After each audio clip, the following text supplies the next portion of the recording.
समय था। राज अपनी बीवी आराध्या और 7 साल का बेटा आरव के साथ कार से ट्रैवल कर रहा था। कार पिंपरी गांव के पास पहुंची थी। तभी रास्ते के बीचों बीच उन्हें कुत्ते का पिल्ला बैठा हुआ दिखाई दिया। वाह, कितना क्यूट पपी था। क्या वो तुम्हें चाहिए? हाँ। तो ठीक है रानी साहिबा, ले आते हैं आपके लिए। राज ने कार से रिवर्स ली और कार से उतरकर उस पिल्ले को उठाया। रास्ते के किनारे माइलस्टोन था जिस पर लिखा था पिंपरी 5 किलोमीटर। उसने कुत्ते को उठाकर आराध्या को दे दिया और वो वहां से निकल पड़े। आराध्या उस पप्पी के साथ खेलने लगी। तभी राज को दूर रास्ते के बीचों बीच एक गांव वाला दिखाई दिया। राज ने हॉर्न दिया। वैसे गांव वाला रास्ते से हट गया। कुछ देर आगे जाने के बाद राज को रास्ते के किनारे फिर वही माइलस्टोन दिखाई दिया जिस पर लिखा था पिंपरी 5 किलोमीटर। शायद माइलस्टोन लगाते हुए कोई गलती हुई होगी। राज मन ही मन बोला और आगे बढ़ गया। लेकिन कुछ देर बीतते ही उसे रास्ते के किनारे वही गांव वाला चलते हुए दिखाई दिया जो कुछ देर पहले दिखाई दिया था। वो थोड़ा सा चौंक गया। इस बार उसने गांव वाले की शक्ल देखी। गांव वाले ने राज के चेहरे को देख लिया। कुछ देर बीतने के बाद उसने देखा कि रास्ते के किनारे वही माइलस्टोन है जिस पर पिंपरी 5 किलोमीटर लिखा गया है।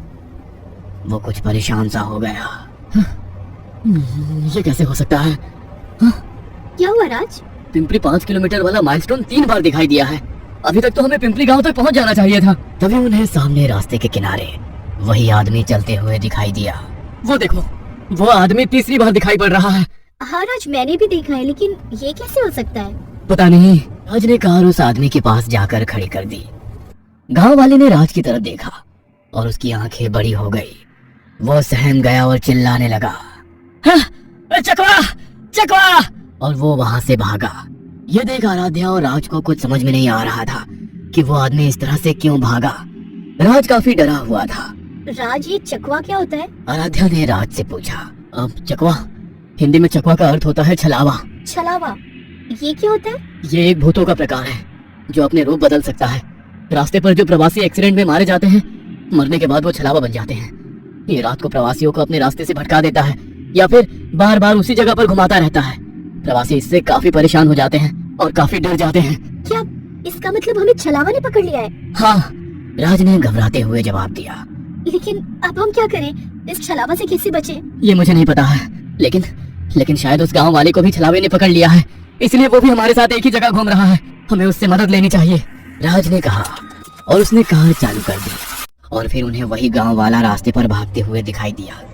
राज ने हॉर्न दिया और वो गांव वाला ठहर गया। राज ने कार उसके बगल में रोक दी। चाचा जी, हम लोग आपकी तरह ही छलावे में अटक गए हैं, प्लीज हमारी मदद करो। राज के विनती करने के बाद गांव वाला गाड़ी में बैठ गया। छलावे से बचने के लिए जब तक सुबह ना हो जाए हमें इसी जगह बैठे रहना चाहिए। सुबह होते ही छलावा खत्म हो जाएगा। वो तीनों कुछ देर सड़क के किनारे कार में ही बैठे रहे। लेकिन तभी बगल के खेत से एक बुढ़िया चिल्लाते हुए बाहर निकली।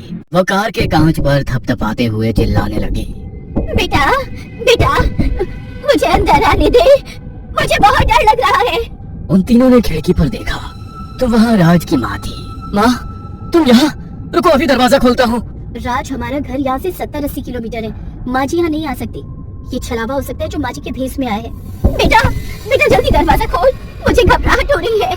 लेकिन माँ, आप यहाँ कैसे पहुँची? पता नहीं बेटा, मैं तो फार्म हाउस में अपने खेतों को निहार रही थी।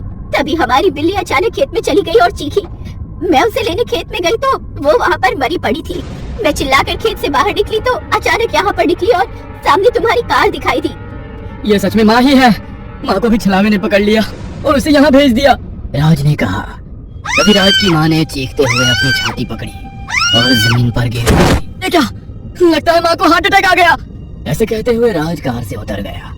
कार में से गांव वाला और आराध्या उसे कार में बुला रहे थे, लेकिन राज ने उनकी एक नहीं सुनी। वो अपनी माँ के बगल में बैठा और उसे उठाने की कोशिश करने लगा।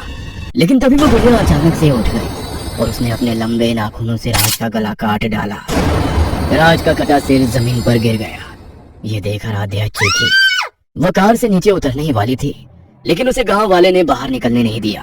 वो जल्दी से ड्राइवर सीट पर बैठ गया और कार चालू करने लगा। बेटी, मुझे अंदर आने दे। वो बुढ़िया मुस्कुराते हुए बोलने लगी, लेकिन तभी गांव वाले ने कार तेजी से भगाई। आराध्या जोर जोर से रोने लगी। छलावे ने उसी के सामने उसके पति को छल से मारा था। कुछ देर आगे जाते ही गांव वाले ने देखा कि रास्ते पर सामने से उसका बेटा भागते हुए आ रहा था। उसने कार रोक दी।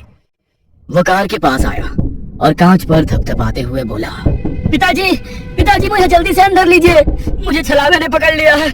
मैं खेत से घर की ओर लौट रहा था, लेकिन मैं हर बार एक ही जगह आ रहा हूँ। मेरे पीछे एक बुढ़िया पड़ी है जो मुझे मार कर खाना चाहती है। अरे मेरा बेटा खेतों में ही था और वो घर ही लौटने वाला था। तो क्या ये वही है? आराध्या ने कहा। तभी दूर से वो बुढ़िया भागते हुए आने लगी। पिताजी जल्दी से मुझे अंदर लीजिए, वरना वो बुढ़िया मुझे खा जाएगी। गांव वाले ने कमर में छिपाई हुई छुरी बाहर निकाली और पिछला दरवाजा खोला। बुढ़िया बस उसके बेटे को पकड़ने ही वाली थी, लेकिन तभी वो कार में बैठ गया और दरवाजा बंद कर दिया। बेटे तुम अकेले कैसे आए? अरे तुम्हारे छोटे चाचा कहाँ हैं? गांव वाले ने पीछे मुड़कर अपने बेटे से पूछा। वो तो खेत में ही रह गए, बेटे ने लड़खड़ाते हुए जवाब दिया। तभी गांव वाले ने चीखते हुए हाथ में पकड़ी हुई छुरी उसके सिर में घोंप दी। मूर्ख छलावा, अरे मेरा बेटा भाई 2 साल पहले ही मर गए थे। फिर वो छलावा जिसने गांव वाले के बेटे का रूप लिया था, वो उसी जगह पर धुआं धुआं हो गया। ये देख कार के बाहर खड़ी बुढ़िया जोर जोर से हंसने लगी और बोली, बहुत होशियार हो। देखते हैं कब तक बचोगे मेरे वार से। तभी गांव वाले ने कार स्टार्ट की और वहां से कार भगाई। कार अभी भी बार बार उसी जगह से गुजर रही थी। अलग अलग लोग रास्ते पर आ रहे थे, गाड़ी रोकने की कोशिश कर रहे थे, लेकिन गांव वाला हर किसी को कार से कुचल रहा था। कब तक भागेंगे हम? वो देखिए फ्यूल खत्म होने को है, उसके बाद तो वो सभी लोग हमें मार ही डालेंगे। तो क्या करें? अभी हार मान ले। पता नहीं ये छलावे ने हमें कैसे पकड़ लिया। हमारे पास ना कोई आदमी ना कोई जानवर आया था। क्या मतलब जानवर? छलावा हमेशा किसी इंसान या जानवर के भेष में हमारे पास आता है और इंसानों को पकड़ लेता है, और उसके बाद जो भी उन इंसानों के संपर्क में आता है वो सभी लोगों को भी छलावा पकड़ लेता है। तभी उसकी नजर आराध्या के गोदी में बैठे हुए कुत्ते के पिल्ले पर पड़ी और उसने कार रोक दी। क्या ये आपका कुत्ता है? उसने आराध्या से पूछा। तभी उस कुत्ते की आंखें लाल हो गई और वो गांव वाले की तरफ देखकर गुर्राने लगा। गांव वाले ने छुरी हाथ में पकड़ी। नहीं, ये हमारा कुत्ता नहीं है। ये हमें छलावा में फंसने से पहले रास्ते पर माइलस्टोन के पास मिला था और हमने इसे उठाया था। यह सुन गांव वाले की आंखें बड़ी हो गई और वो कुत्ते को निहारने लगा। कार को कई अजनबी लोगों ने घेर लिया और वो गुस्से से आराध्या और गांव वाले को कार से बाहर निकलने के लिए धमका रहे थे। यही छलावा है।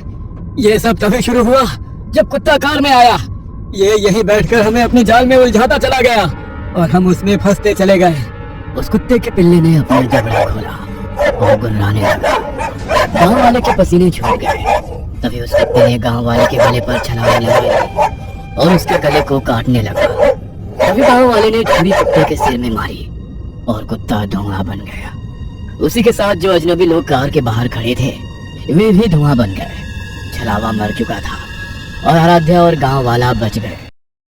हाय दोस्तों, ये हमारी स्टोरी कैसी लगी? यदि हमारी स्टोरी लगी हो तो लाइक करें, सब्सक्राइब करें और ज़्यादा से ज़्यादा शेयर करें अपने दोस्तों मित्रों के लिए, और कमेंट लिखना ना भूलें। हमारे चैनल को सब्सक्राइब करना ना भूलें। और ये हर स्टोरी ऐसे ही देखना हो तो कमेंट करना जरूर लिखें। कौन सी हर स्टोरी आपको देखना है, प्लीज़ जरूर करें कमेंट। जय श्री कृष्ण, जय श्री राम।